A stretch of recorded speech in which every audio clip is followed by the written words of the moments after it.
ठीक है। वीडियो का टॉपिक है हाउ टू डू स्मार्ट। 12 घंटे स्टडी कर रहा है, उसका सिलेक्शन फिर भी नहीं हो रहा है। दोनों में डिफरेंस क्या है? टीचर के जो क्वेश्चन करा रहा है वही करते रहते हैं, आपके सिलेबस का कोई मतलब ही नहीं है। आपकी इस वीडियो में मैं आपको 5 पॉइंट बताने वाला हूं। अगर ये आप 5 पॉइंट फॉलो करते हो तो आप भी अपने एग्जाम के लिए, बात समझ में आ रही है? उसके बाद तीसरे पॉइंट में हमने डिस्कस किया आपसे कि create short notes according to everyone. कैसे हैं आप सभी? आई होप आप सभी ठीक होंगे। आप लोगों की स्टडी बहुत ही अच्छी चल रही होगी। दोस्तों, आज की इस वीडियो में एक ऐसे टॉपिक के बारे में बात करने वाले हैं। ठीक है, वीडियो का टॉपिक है how to do smart work. ठीक है, एक एवरेज पढ़ने वाला स्टूडेंट सिर्फ और सिर्फ, ठीक है, 8 घंटे पढ़कर सिलेक्शन ले लेता है, जबकि एक ऐसा स्टूडेंट जो 12-12 घंटे स्टडी कर रहा है उसका सिलेक्शन फिर भी नहीं हो रहा है। दोनों में डिफरेंस क्या है? तो दोनों में डिफरेंस सिर्फ यही है, जो 8 घंटे पढ़ता है वो करता है स्मार्ट वर्क, और जो 10 घंटे पढ़ता है वो करता है हार्ड वर्क। तो आज की वीडियो का टॉपिक ही यही है कि how to do smart work. सबसे पहले हम स्टूडेंट की मिस्टेक्स के ऊपर बात करेंगे कि आप लोग मिस्टेक्स कहां पर करते हो।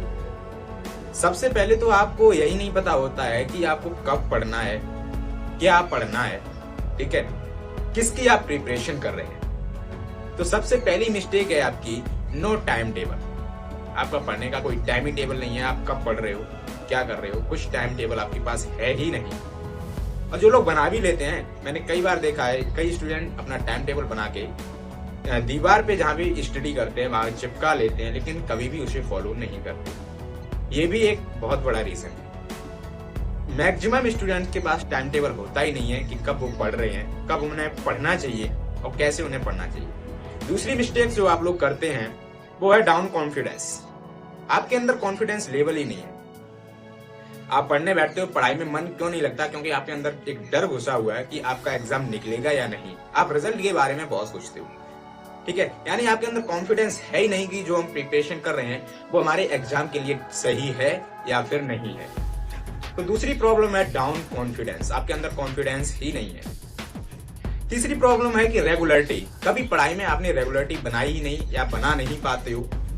अगर आपने टाइम टेबल बनाया भी है, जैसे 8 घंटे का टाइम टेबल बनाया है, तो उसको रेगुलर आप 3 से 4 महीने, 5 से 6 महीने फॉलो ही नहीं कर पाते, यानी रेगुलरिटी बनती ही नहीं है, नियमित पढ़ाई कर ही नहीं पाते हो।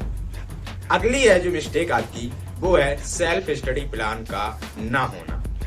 आप टीचर के ऊपर डिपेंड रहते हैं। जब भी यूट्यूब खोलते हैं, कोई टीचर पढ़ा रहा है, उसी से पढ़ने लगते हैं, या फिर कहीं से भी आप पढ़ते हैं तो उसी टीचर के जो क्वेश्चन करा रहा है वही करते रहते हैं। आपके सिलेबस का कोई मतलब ही नहीं है, आपकी स्टडी टाइम टेबल का कोई मतलब ही नहीं है। क्या आपको पढ़ना चाहिए, क्या नहीं पढ़ना चाहिए, ये आप खुद ही डिसाइड नहीं करते तो एग्जाम कहां से निकलेगा। सबसे ज्यादा मिस्टेक्स आप लोग यही करते हो, क्योंकि मैं भी स्टूडेंट हूं, मैंने भी ये चीजें ऑब्जर्व की है। तो आज की इस वीडियो में मैं आपको बताने वाला हूं how to do smart work. आपको स्मार्ट वर्क कैसे करना है अपने एग्जाम के लिए। इस वीडियो में मैं आपको 5 पॉइंट बताने वाला हूं। अगर ये आप 5 पॉइंट फॉलो करते हो तो आप भी अपने एग्जाम के लिए एकदम से मोटिवेटेड रहेंगे, ठीक है, और अपना एग्जाम के लिए आप स्मार्ट वर्क करके तैयारी करेंगे, कम समय में ज्यादा मार्क्स लेके आएंगे और एग्जाम भी क्वालिफाई होगा। तो वीडियो को शुरू से लेके एंड तक बिना स्किप किए इन 5 पॉइंट को देखकर जाना, और हो सके तो इनको नोट डाउन कर लेना। पहला पॉइंट है आपका टारगेट फिक्स योर एग्जाम। मतलब आपका एक टारगेट फिक्स होना चाहिए कि आपका एग्जाम क्या है, आप किसकी प्रिपरेशन कर रहे हैं। मैं आपको एक कहानी सुनाता हूं। जैसे कि आपको दिल्ली जाना है, ठीक है, और दिल्ली जाने में रास्ते में कई ऐसी जगह पड़ेंगी जहां आपका मन करेगा कि बहुत अच्छी जगह में उतर लेता हूं या फिर यहाँ रुक लेता हूं।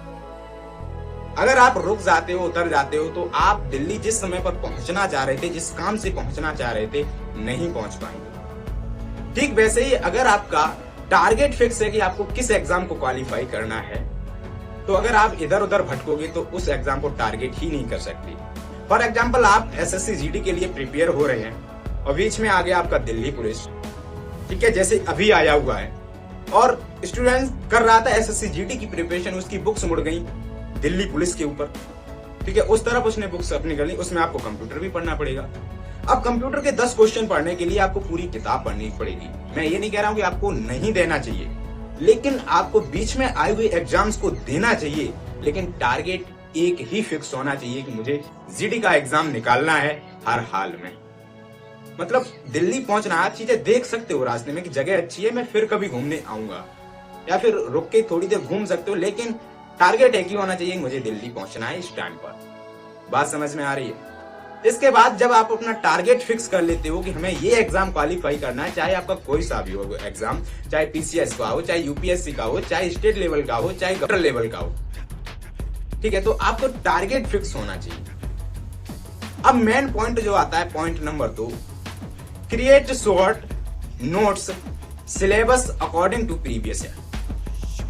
Create short notes syllabus according to previous year, इसका मतलब ये हुआ कि आपको जिस एग्जाम को भी टारगेट किया है, जैसे आपने एसएससी जीडी को टारगेट किया है, तो उसके सिलेबस का शॉर्ट नोट्स बनाओ, और वो भी प्रीवियस ईयर के अकॉर्डिंग। देखो कि इस सिलेबस में से कहां से क्वेश्चन पूछे गए हैं प्रीवियस ईयर में, उसी टॉपिक को निकाल लो, उसका शॉर्ट नोट्स बना लो।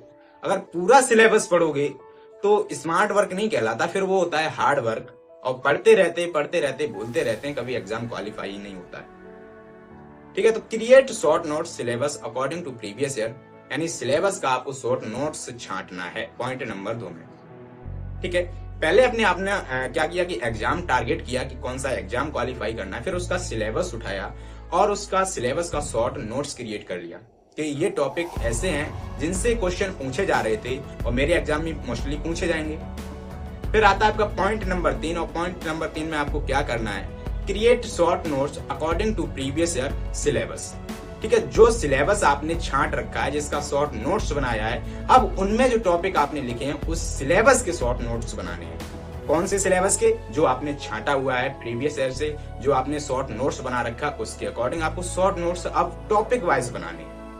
ठीक है, तो पॉइंट नंबर 3 में आपको जो भी आपने शॉर्ट सिलेबस छांटा था, उस शॉर्ट सिलेबस का शॉर्ट नोट्स क्रिएट करना है। चाहे मैथ हो, चाहे रीजनिंग हो, चाहे जीके जीएस हो, चाहे हिंदी हो, चाहे इंग्लिश हो, चाहे कोई सा भी सब्जेक्ट हो, अकॉर्डिंग टू सिलेबस। ठीक है, तो सिलेबस को छोटा कैसे किया आपने? सबसे पहले सिलेबस उठाया, सिलेबस में से जो इंपॉर्टेंट टॉपिक थे वो अपने छांट के अलग लिए, यानी सिलेबस को पहले छोटा किया, और फिर सिलेबस को छोटा करने के बाद उस सिलेबस के टॉपिक वाइज नोट्स बना ले अकॉर्डिंग टू प्रीवियस ईयर।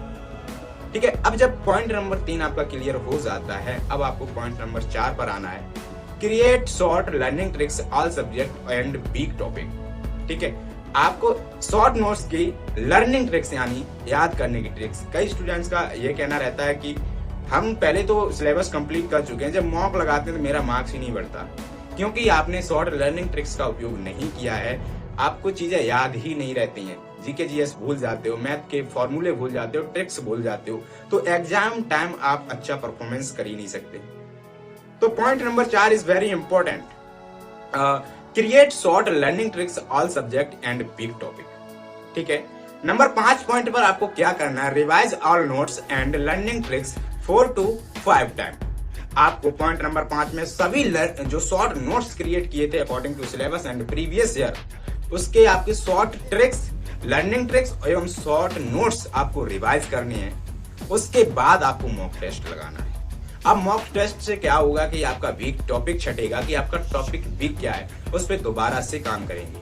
अगर ये काम आप 5 से 6 महीने फॉलो कर लेते हो ना, तो जो भी आपने एग्जाम टारगेट किया है उस एग्जाम को बहुत हाईएस्ट मार्क्स से आप क्वालिफाई कर सकते हैं।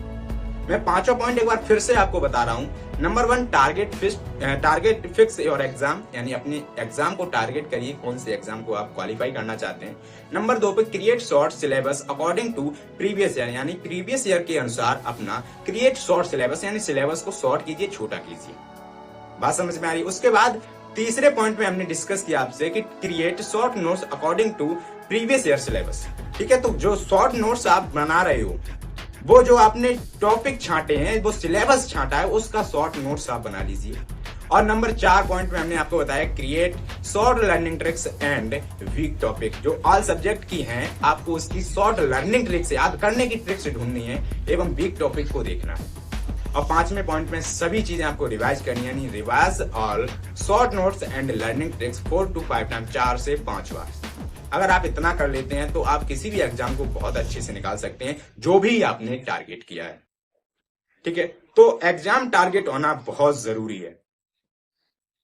आज की वीडियो में मुझे सिर्फ इतना ही बताना था कि आपको स्मार्ट वर्क कैसे करना है, हाईएस्ट मार्क्स कैसे लाने हैं। ठीक है, वीडियो अगर पसंद आया है वीडियो को लाइक कर सकते हैं। चैनल को अभी तक सब्सक्राइब नहीं किया तो प्लीज चैनल को सब्सक्राइब करें और बेल आइकन को प्रेस करें इसी तरह की इंटरेस्टिंग और मोटिवेशनल वीडियो देखने के लिए। जय हिंद।